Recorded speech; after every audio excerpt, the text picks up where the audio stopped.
talk to me about the African memory of this period in history, and how willing are many people to talking about it and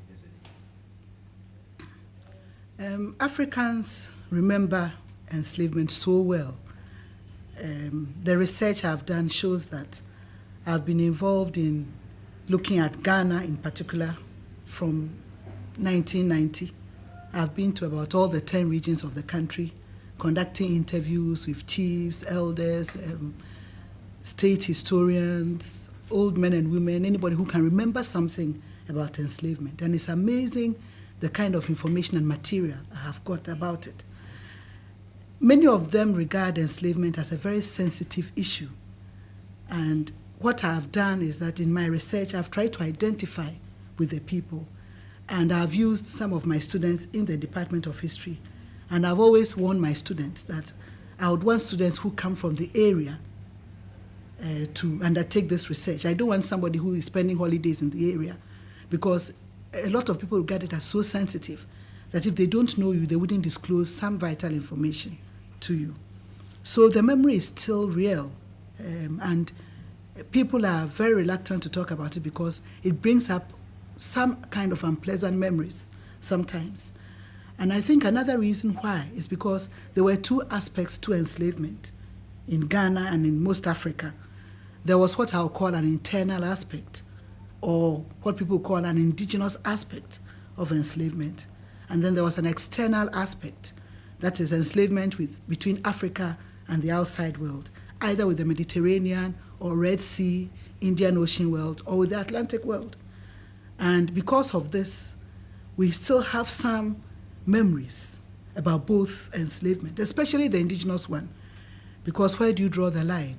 There are some families during my research who were reluctant to talk because they could remember that their great-grandfathers, great-grandmothers had brought slaves from Salaga Market, made them part of the household. And therefore, if we are going to now start tracing genealogies, who comes from where, who comes from there, it starts creating problems. So some of them don't want to talk about it.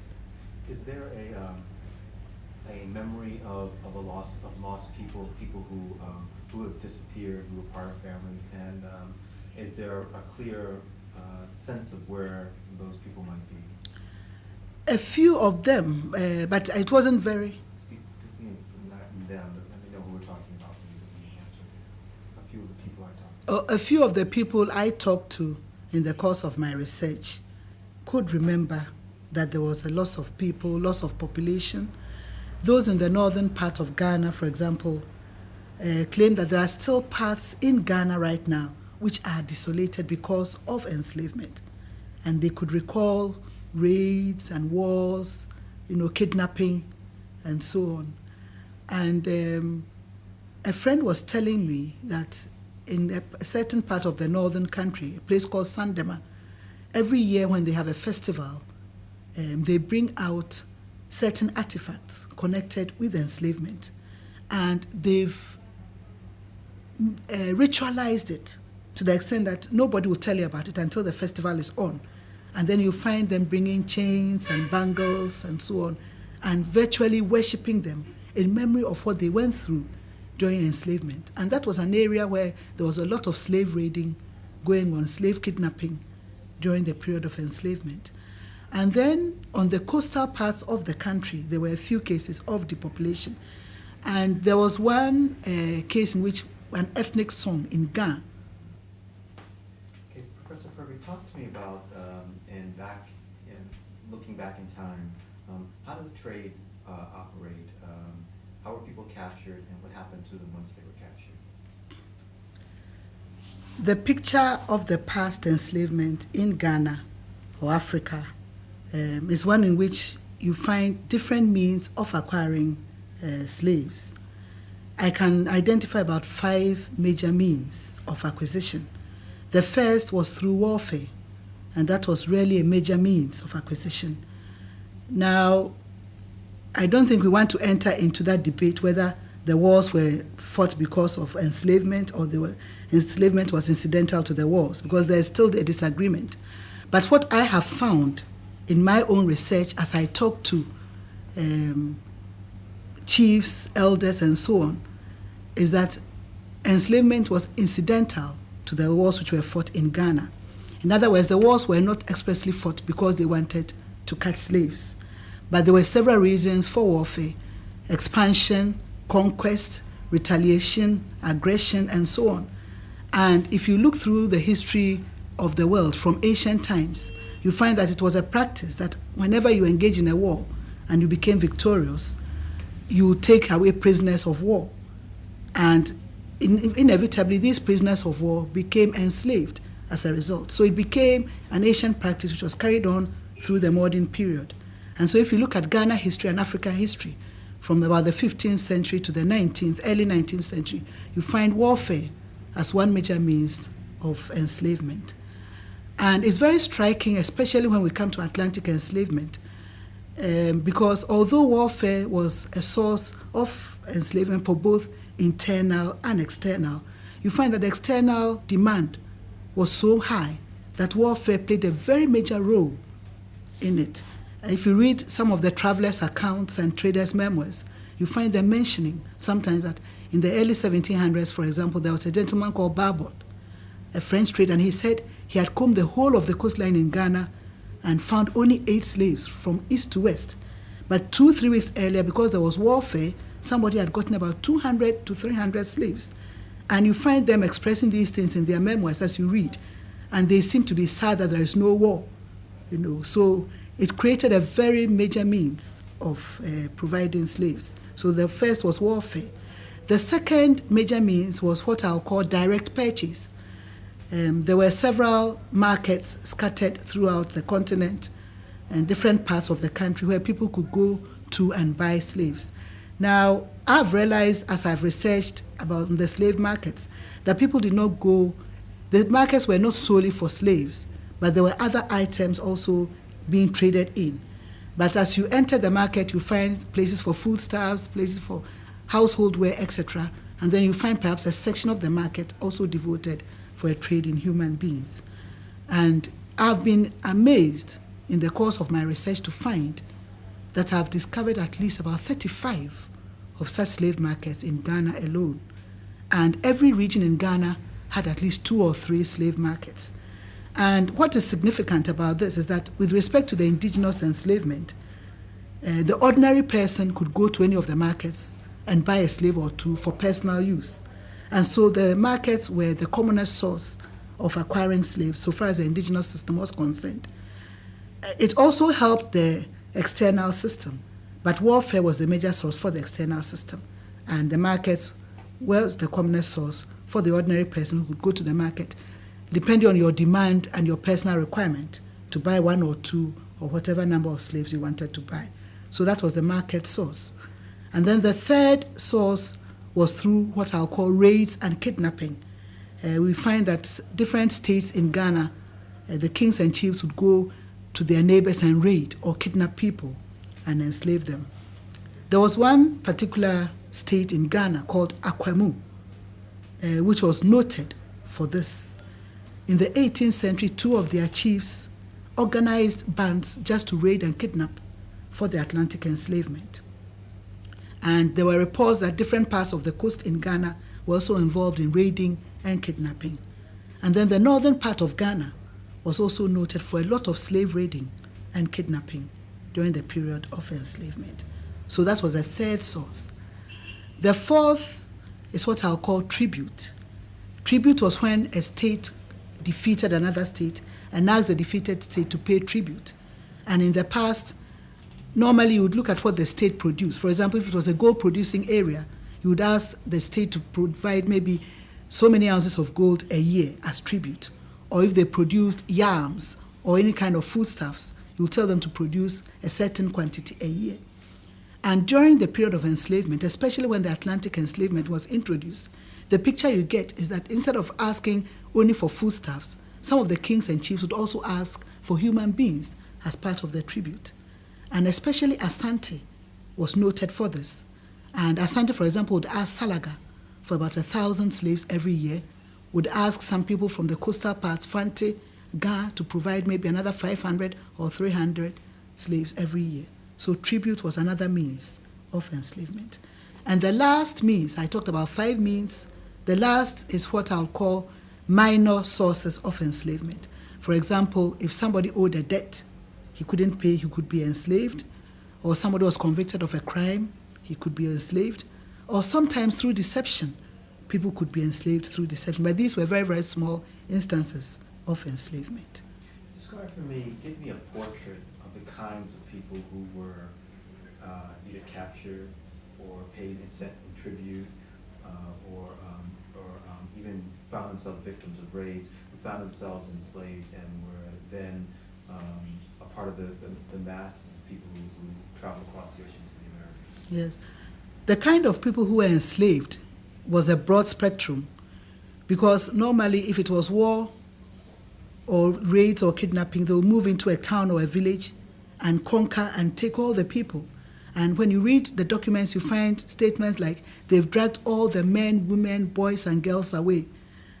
Sometimes you find that they've left the older men and the older women, but they've taken the young boys, the girls away. So you find that it's the people in the prime of their youth who are usually taken. And sometimes it goes through a series of processes. First of all, you raid a group or you engage in warfare, you bring en masse to your home, that is your capital, thousands of prisoners of warfare. And then sometimes they go through sorting, looking at what the indigenous requirement is. So you look at what you have, the men, the women, the boys, the girls, what your internal needs would be like.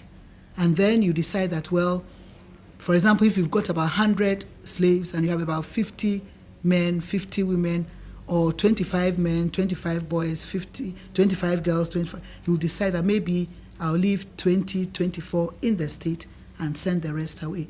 Inevitably, what happened was that a lot of the younger people who were strong and who could work were those who were really demanded during the period of enslavement because of the kind of work people wanted them to do.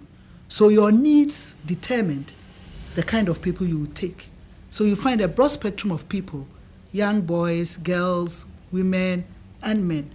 And it is generally believed that Africans wanted more of the women than the men during the period of enslavement. So we have more women used internally and more men sent away on enslavement. But it also included women. Were the demands or the interests of the Europeans and their own needs for a workforce a part of whether men or women were the dominant group sent overseas? Yes, it was the external demand which created the kind of people they wanted. They wanted both men and women, but the preference was for men because most people wanted them to work in the mines, to work in the fields, and to do what people call the hard, back-breaking work. And normally they felt that it was the men who were stronger to do these things. So it was more of an asset to have men than women. And interestingly, as I go through this research, I found that for the Atlantic enslavement, the prices of men were usually higher than women. And for the internal enslavement, the prices of women were higher than men. So if you went to the slave markets, for example, you find that if there are men and women, the prices on women were always higher than the men because of the internal demand. And when the slaves moved to the coast to be shipped across the Atlantic, the men would put a higher price. The European and American merchants would put a higher price on the men than the women. And so that was the nature of the work determined the men and women you wanted, or the boys and girls you wanted. Was there a great difference between what you call the external slave enslavement and internal enslavement? And if there is, talk to me about the differences. Oh, there was a big difference. Let me say that there were some similarities and differences between the two systems. Similarities in terms of acquisition, how slaves were acquired, were the same for both internal and external enslavement. And I've mentioned 5 major sources: warfare, market, race and kidnapping, tribute, and minor sources. So this is where the similarity is. But the difference is, I've found, in treatment of slaves internally. Every ethnic group had rules about how slaves should be treated internally. And I've gone through oral history, sometimes proverbs, drum language, songs, trying to filter these things out. And I've come across about 8 or 9 rules about how slaves should be treated. Okay, I'm going to stop you right there and pick up. 75, take 1.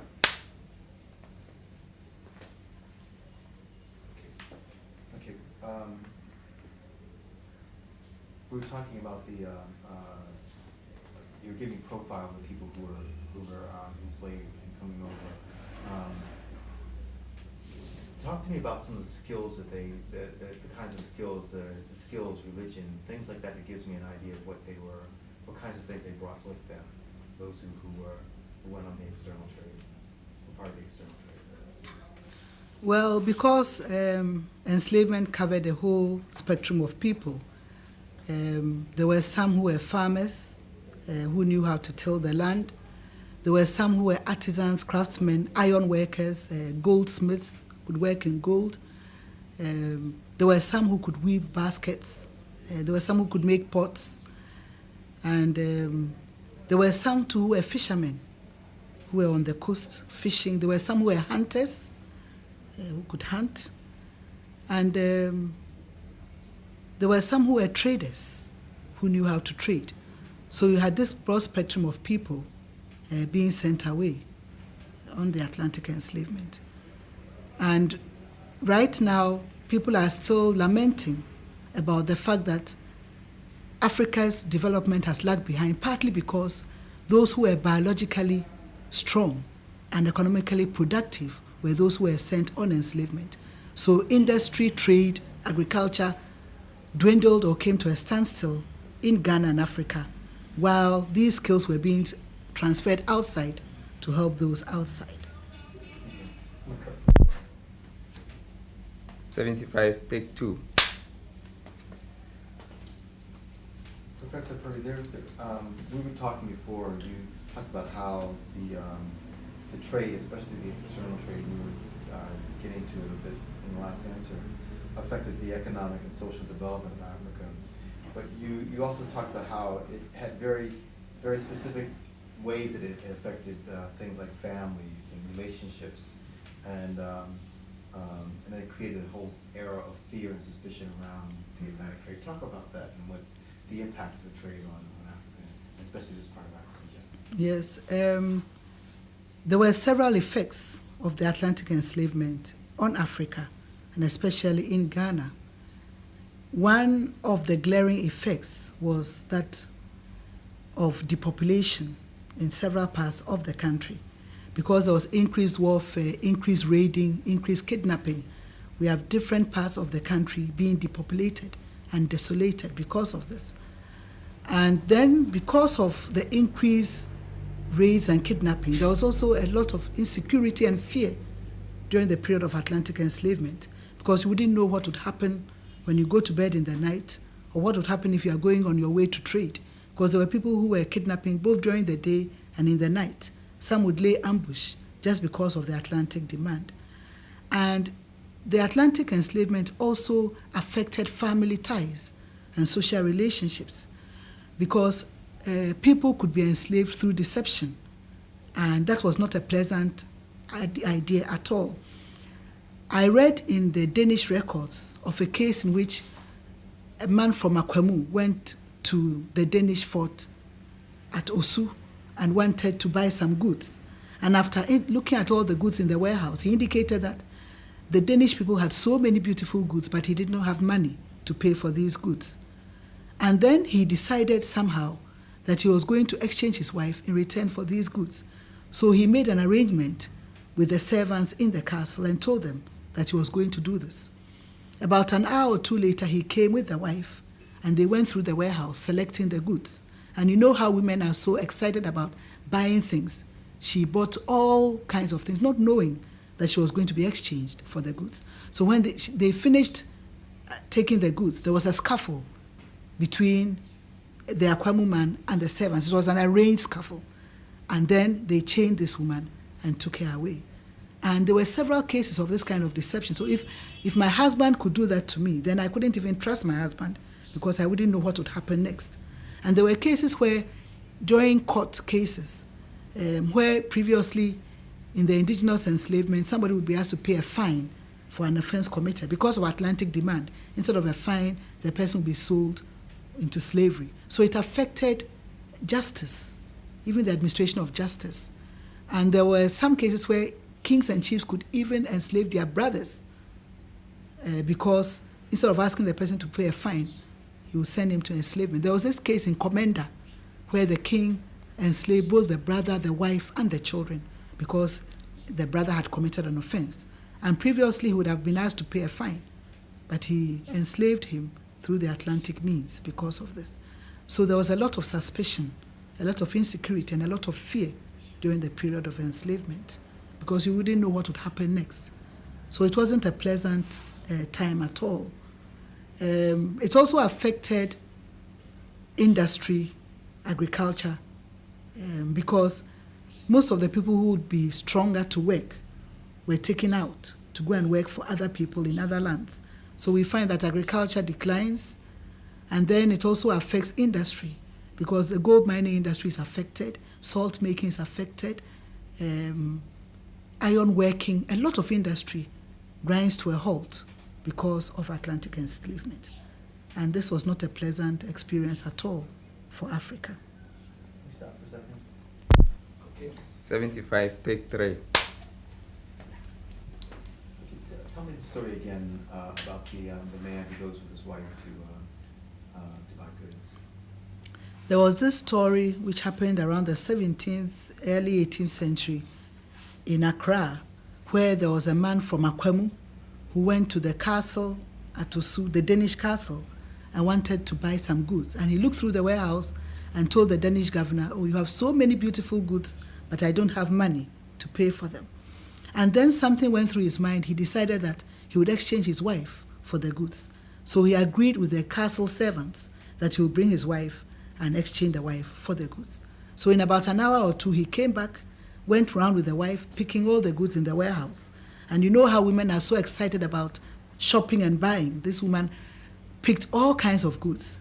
Then as soon as they finished, there was a pre-arranged scuffle between the Akwamu man and the servants. And the woman was chained and exchanged for the goods. So this kind of deception, if a man could do that to his wife, then it meant that during the period of Atlantic enslavement, you could not trust anybody. You could not trust your husband because you didn't know what would happen. So this was a period of real mistrust, suspicion, and fear. Cut for a second. Rolling. Mark. 75, take 4.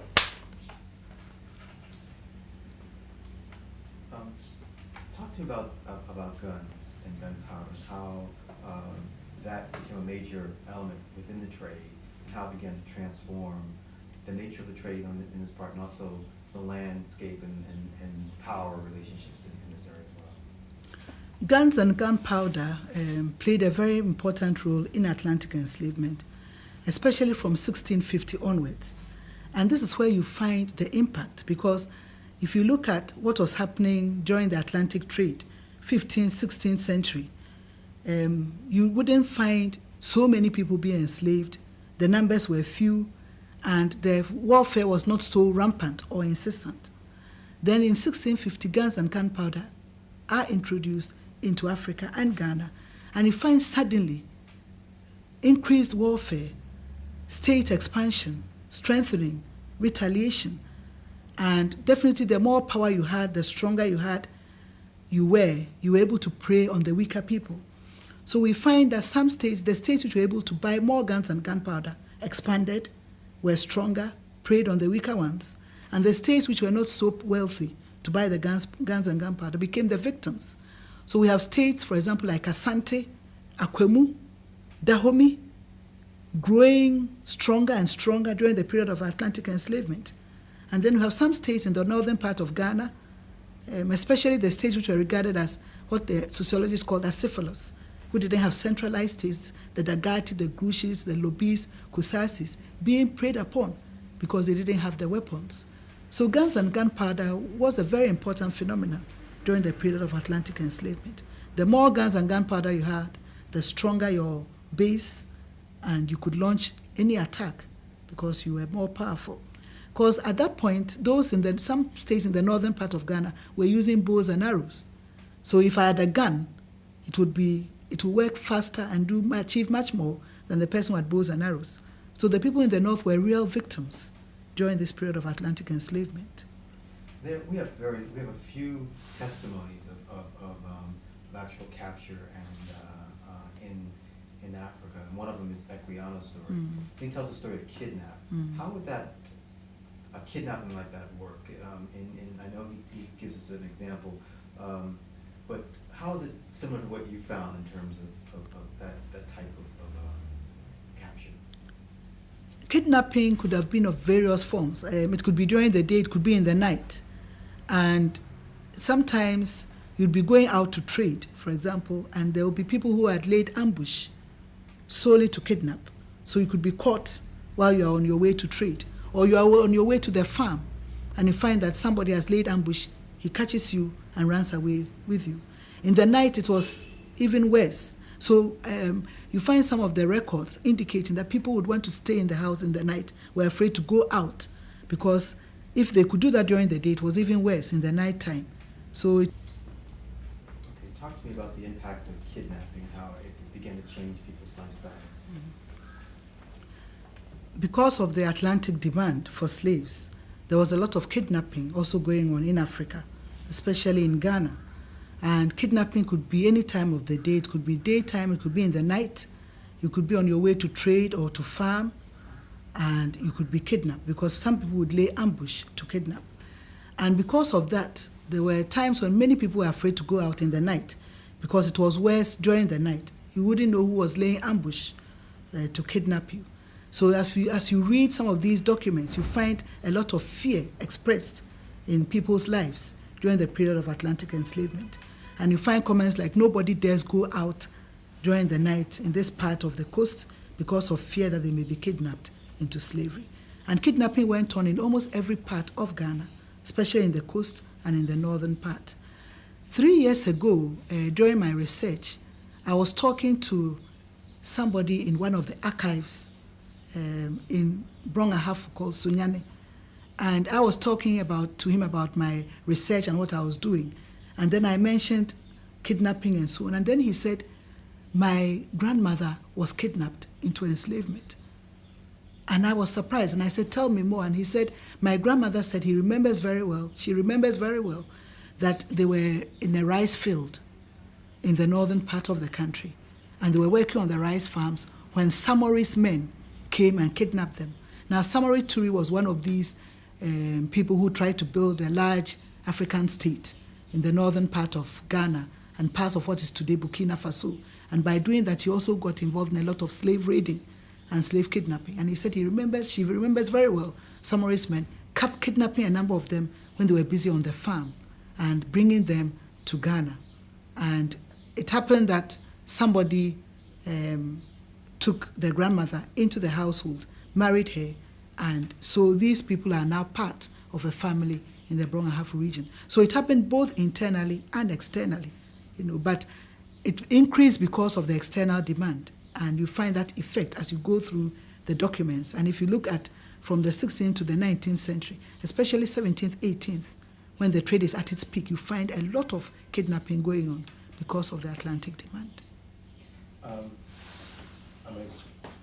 Following up on that, you talk at times about songs and drum language and things like this that are associated with the trade. Have you recovered songs or things that are laments to these people who have disappeared? Because probably every village, every family might have a story of someone who might have disappeared in the past. Yes, you have songs, drum language, both from the state and from families. Some families remember loved ones they've lost. Some of the states also recount, especially when it becomes a state affair, maybe warfare or kidnapping or raiding, and you find a whole host of people being taken away. You find that some of the states record these in their songs.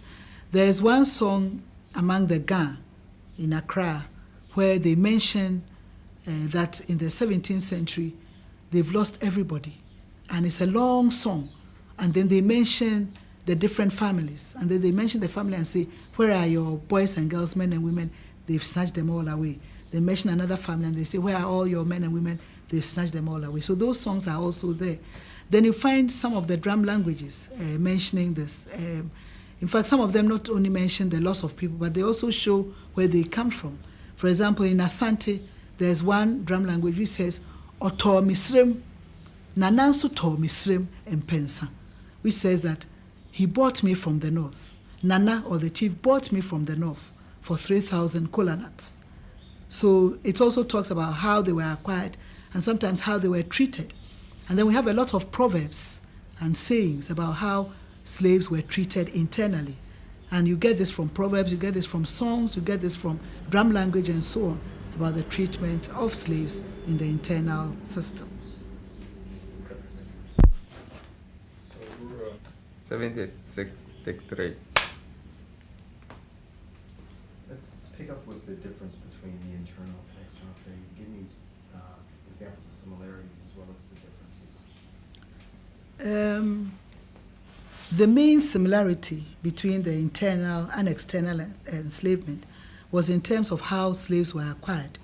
The acquisition was the same: warfare, market, race, kidnapping, and so on. But in terms of treatment, this is where the difference lies. But in terms of treatment, there's a big difference between the internal and external enslavement. In the internal enslavement, there were rules, traditional rules about how slaves should be treated. And every ethnic group had the rules. And I've tried to sort out a few of these, and I can mention a few of these things to you. The first traditional rule was that any slave that entered into a household had to be made part of the family. And so the slave was made part of the family in the African traditional sense of the word. Now, it could be done in several ways, either through adoption of the slave or through marriage of the slave. If the slave was a female, it would be through marriage. If it was a male, it would be through adoption. And there were some people who, especially women who could not have children, who would go to some of these slave markets to buy children and adopt and make them part of the family. So that was one, making the slave part of the family. And then the second was that every slave was entitled to food, clothing, and shelter. So you had to treat your slave as you would your child or you would your brother or sister who was staying with you. The third rule was that every person who had a slave, the owner had to be approachable or accessible. And there were proverbs connected with this. And then sometimes they would say that you should also be able to train and discipline your slave as you would your own child. And there were sayings about this. One of this, which I like so much, was that if you fear to reprimand your female slave, you eat dirty food. So in as much as you want to make the slave part of your household, provide all the necessities, you also have to train and discipline the slave when necessary. And tradition also talks about punishing your slave if the slave did wrong. But an important point to note about punishment was that in Africa, and especially in Ghana, no slave owner had the power of life and death over the slave. It was only the king or chief who had power of life and death, not only over the slave, but over every citizen in the state. So when it came to issues like human sacrifice, for example, it was only the kings and chiefs who performed sacrifices. It wasn't any ordinary person who did it, because they had the power of life and death. And as I go through these research materials, I found that any person who maltreated his slave to the point of death faced the traditional courts and was punished as a result of that, because the rules did not allow power of life and death over the slave. And then a slave could marry. He could marry his owner or could marry the owner's relations, and there were rules about how the ceremony should be performed, how it was recognized legally, and so on. And then a slave could also acquire, inherit, and own property. And then a slave could also be a king or chief when the suitable heirs were not ripe to inheritance too. So these were some of the things which made internal enslavement very different from external enslavement. And there's still a debate going on among historians and anthropologists who study African indigenous system of slavery as to whether the word slave is even suitable for the African system.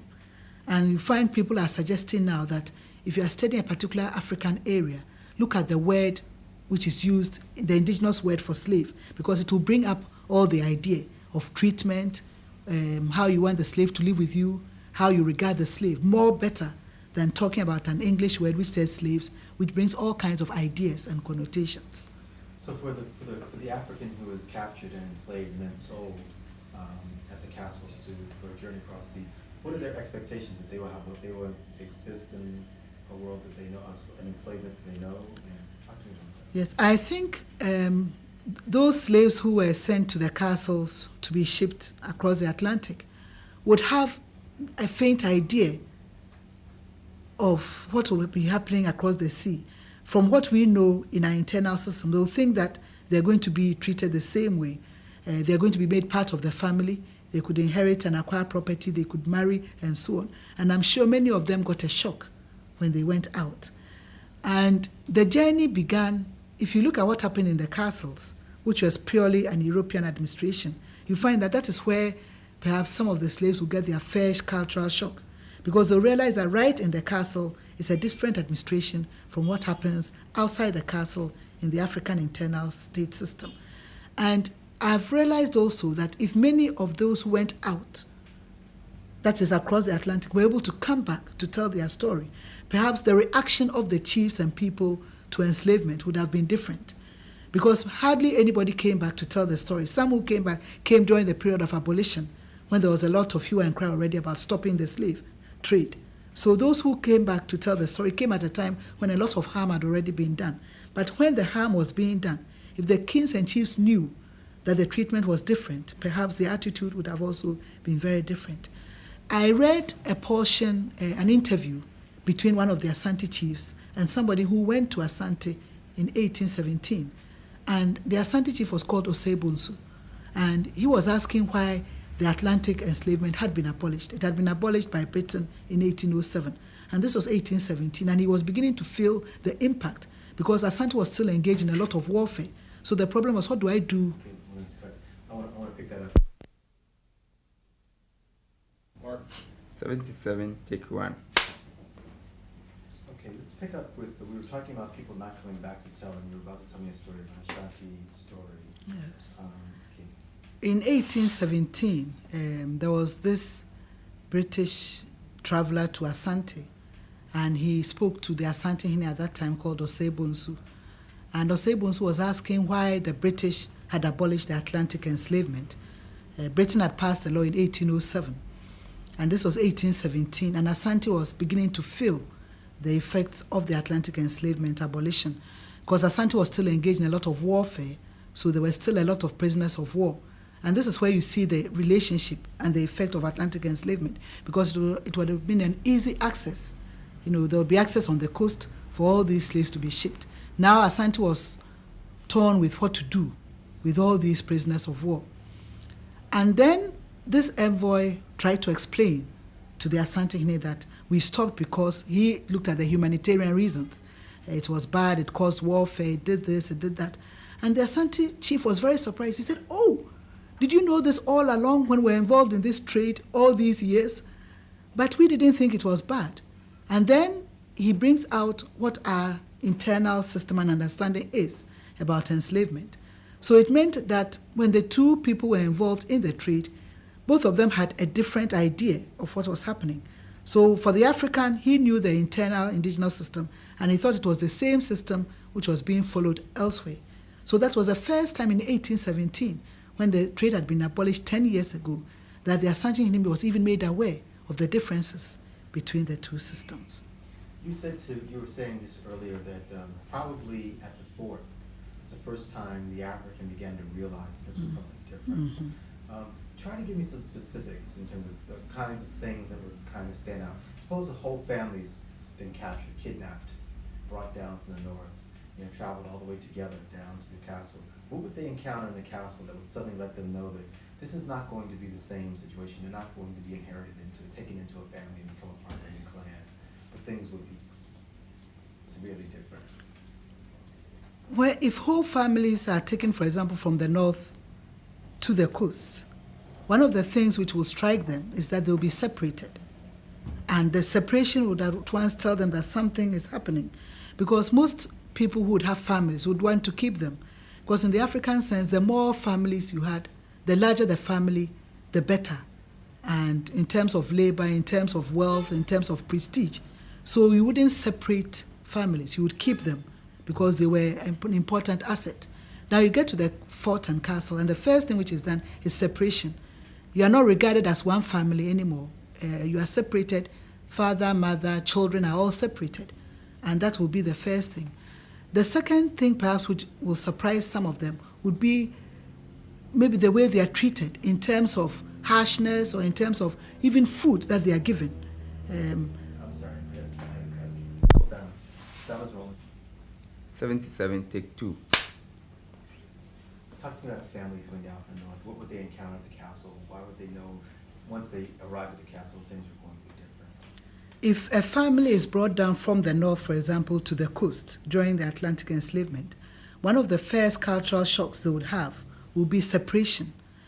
In the internal system, the more people you had, the better it was. So you wouldn't separate families who have been enslaved because you needed them.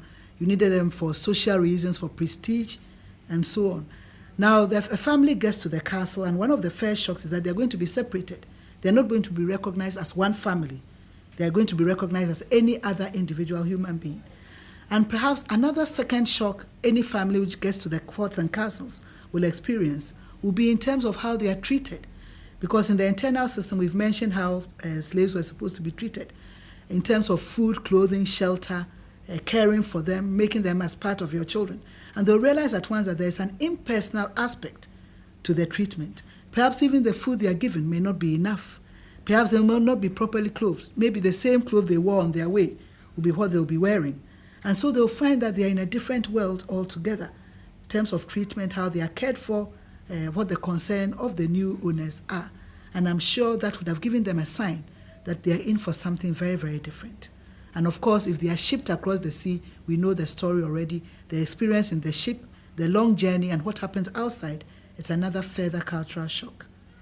And what saddens me about this whole thing is the fact that people cannot come back to tell the story.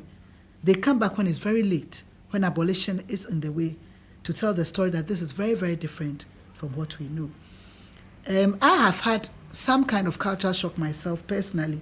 In 1993-94, I was in the University of Texas in Austin, US for 1 year, doing some research from the American sources because I had done a lot on the Ghanaian sources. I had been to London to look at British sources.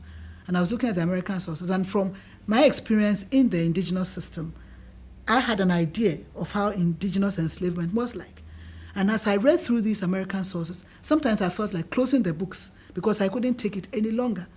And I couldn't reconcile. And sometimes I had to go back a few days and strengthen myself emotionally and come back and say, now you're a historian. Look at the facts as they stand, and then go through this. And I found some of the students who come from the US, every summer we have some summer schools and programs for them. And I find that when I tell them about the indigenous system, they also get confused because they are used to a certain kind of system outside. And I have a lot of questions trying to understand the internal system. So they too were really different. And I think it's important to recognize this as we talk about slavery in Africa. Okay, thank you. This